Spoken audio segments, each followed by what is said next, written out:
अस्सलाम वालेकुम व्यूअर्स, मैं साजिद काजी हूँ और एक और वीडियो के साथ आपकी खिदमत में हाजिर हूँ। 30,000 रुपये महाना से अपने घर के आप मालिक बन सकते हैं और ये 30,000 महाना आप अपने घर में रह कर देंगे और आप अपने घर में रहने के बाद जो है वो अपनी इंस्टॉलमेंट चलाएंगे और अगर आप किसी को रेंट पे देते हैं तो आप इतना रेंट भी जनरेट करके उसकी इंस्टॉलमेंट पे कर सकते हैं। ये सारी चीज़ें जो हैं ये आपके लिए बहुत ज़बरदस्त हैं और इसके लिए आपने एडवांस में सिर्फ और सिर्फ 18 लाख रुपये देने हैं और उसके बाद फिर आपको घर का कब्जा दे दिया जाएगा और 30,000 मंथली से आप अपना वो चला सकते हैं। अब ये सारी बात जो है इसमें कोई सदाकत नहीं है, मेरी वीडियो के थंबनेल में कोई सदाकत नहीं है, ये सिर्फ आपकी अटेंशन लेने के लिए मैंने ये बात की है और इसकी वजह यह है कि ये बातें मार्केट में फैलाई जा रही हैं।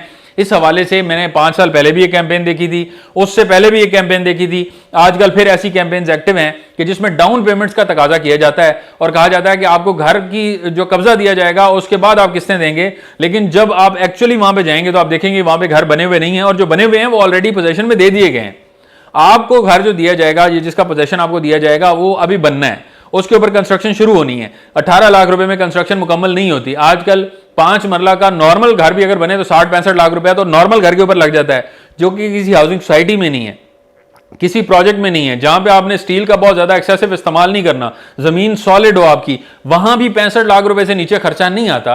तो आपको 18 लाख रुपए के ऊपर कैसे पोजेशन मिलता है? बैंक इन्वॉल्व नहीं होते, आजकल बैंक जो है वो फाइनेंसिंग नहीं कर रहे। तो आप इस तरह से 30,000 रुपए महीना, और 30,000 महीना आप देंगे तो कितनी किस्त बनती है? आप जरा उसको जरब तो करें। 4 साल की किस्तें हो, 30,000 रुपए महाना हो, तो आपकी ज्यादा से ज्यादा रकम जो है वो 18 लाख के करीब बनेगी, इससे ज्यादा नहीं बनेगी। 18, 20 लाख, 21 लाख, 22 लाख, तो बाकी पैसे कौन देगा करके? तो वो पैसे भी इसमें शामिल होते हैं, वो आपने बहुत बड़ी बड़ी रकम अदा करनी होती है और उस रकमों को, उस रकूम को जो आप अदा कर रहे होते हैं उनका फिर पता भी कोई नहीं होता कि सही जगह पे लग रही है या नहीं लग रही। और ज्यादातर हाउसिंग प्रोजेक्ट्स में डीएचए में एस होम्स बने थे, जमीन एस होम्स के नाम से, आज तक डिलीवर नहीं हुए। इसके अलावा एशियन रेंजेस विलास का प्रोजेक्ट था, क्लासिक होम्स का प्रोजेक्ट था, बहुत सारे और प्रोजेक्ट थे, आज तक वो डिलीवर नहीं हो सके। आप बड़े एहतियात से काम लें। आप अगर इंस्टॉलमेंट प्लान के ऊपर कोई चीज लेना चाह रहे हैं तो कोई प्लॉट खरीद सकते हैं, आप फ्लैट खरीद सकते हैं, आप कोई शॉप खरीद सकते हैं, आप कोई ऑफिस खरीद सकते हैं किसी बिल्डिंग के अंदर। आप देखें कि डेवलपर की क्रेडिबिलिटी है, मौके पे काम हो रहा है, आप वहां जाके अपनी इन्वेस्टमेंट करें, आपको नुकसान नहीं होगा। लेकिन आप घर इंस्टॉलमेंट पे आजकल पाकिस्तान की मार्केट के अंदर नहीं खरीद सकते, ये बात अपने ज़हन में बिठा लें। और कोई भी बंदा आपके पास इस तरह से आए तो उसे कहें कि हमें पूरा दिखाएं, हमें घर का कब्जा पहले दें, हम घर के कब्जा लेने के बाद आपको वो देंगे, डॉक्यूमेंट्स दिखाएं, रजिस्ट्री दिखाएं, हर चीज वो आपको दिखाएं कि वो सोसाइटी के नाम पे हो, उस तरह से हो, फिर आप वो करें।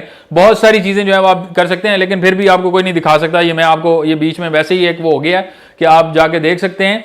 इस बात को अपने ज़हनों से निकाल देंगे, आपको इंस्टॉलमेंट प्लान के ऊपर घर मिल सकते हैं। अगर कोई इंस्टॉलमेंट प्लान के ऊपर आपको घर दे सकता है तो वो ज्यादा से ज्यादा आपको 1.5 साल की किस्तों में देगा। वो उसमें आपसे वो डाउन पेमेंट लेगा, 40-45 लाख, 50 लाख रुपए डाउन पेमेंट लेगा और उसके बाद हर महीने आपको 8-10 लाख रुपए की किस्त देनी पड़ेगी। फिर जाके आपका वो 1.5 साल में पैसे क्लियर होते हैं। 1.5 करोड़ के घर हैं, ये इतनी आसानी से आप नहीं दे सकते। तो इस तरह की चीजों से मोहतात रहें। जब तक गवर्नमेंट इन्वॉल्व नहीं होती, कोई बैंक इन्वॉल्व नहीं होता, तब तक ये फाइनेंसिंग, इतने कम पैसों वाली फाइनेंसिंग जो है ये पॉसिबल नहीं है। मुझे अपनी दुआ में याद रखें। मिलते हैं आपसे नेक्स्ट वीडियो में, तब तक के लिए अल्लाह हाफ़िज़।